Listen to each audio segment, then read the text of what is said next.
Hi everybody, Patrick here from Engineering Shock Electronics, engineeringshock.com. This is Project 10 for the portable Pico Pal, currently on Kickstarter. If you haven't already seen it, check out the link below. In this video, we're going to check out a little bit of everything. We've covered all of the electronic blocks up to this point. In this video, or in this project, we basically just retest them all at the same time, well, relative, in order, using a ton of functions carried over from previous projects. So it's a diagnostic test that tests to make sure everything's hunky-dory. We've got everything connected here. We've got both LED jumpers, both switch jumpers. The heart sensor, I believe, is fixed to GPIO 28.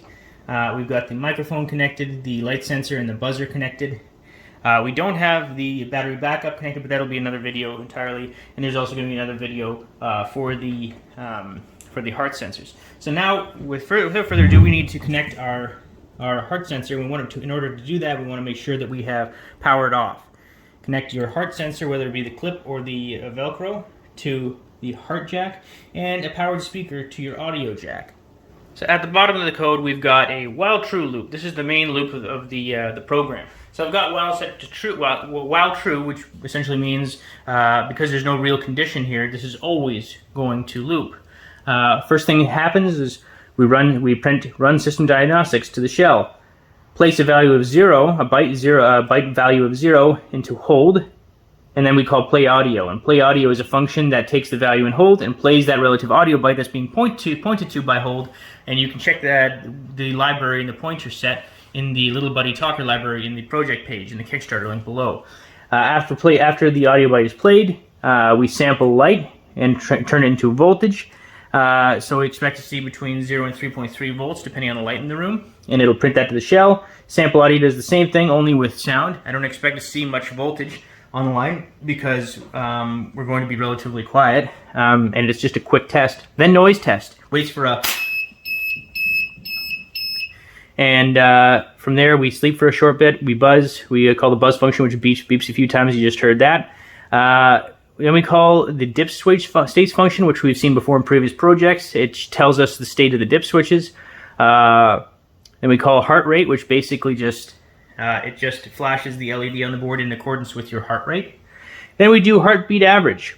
And heartbeat average we've seen in project 8, and that averages your heartbeat every 10 seconds. And then we have an if-else statement here. If the dip switch A is true, we call a new time, so we program in a new time on our real-time clock. Otherwise, we call the print date function, which we've seen in Project 9. So just a little bit of everything that tests everything on the board. So let's have a look at the shell. I've got my powered speaker on. I'm going to press the play button. Color. So it just said the first soundbite, which happens to be color. Then it sampled light. We got 3.22 volts, so it's pretty bright in here. 0 volts on the microphone because we were being relatively quiet. Now it's waiting for noise, so we'll clap.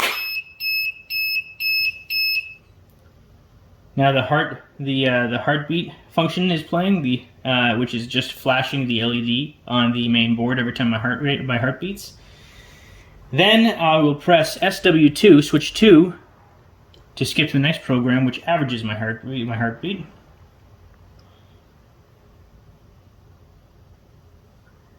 And it'll print it off in a second at the bottom. 93 BPM, not great. And it's going to keep doing this until I press the SW2 button, which will end the function, and then it'll either write a new time to the RTC, or it'll print it. So I'll press SW1 rather, and it printed the date. And it reset, so it sampled the light again. I had my speaker turned off, so it didn't play the soundbite again. It did play it, but it didn't play into the speaker. And again, it sampled the microphone. It had a little bit of voltage on the microphone because we were talking consistently. Our light was the same, waiting for noise. And so yeah, there you have it. It's a rinky-dink program. It's designed not to do anything significant. It's designed specifically just to test everything on the board. And so now that we've tested everything on the Pico, we've gone through examples on every single electronic block on this. Now it's time to make videos for the heart rate sensors and the big battery backup that you have the option of putting on the back side of your portable Pico Pal.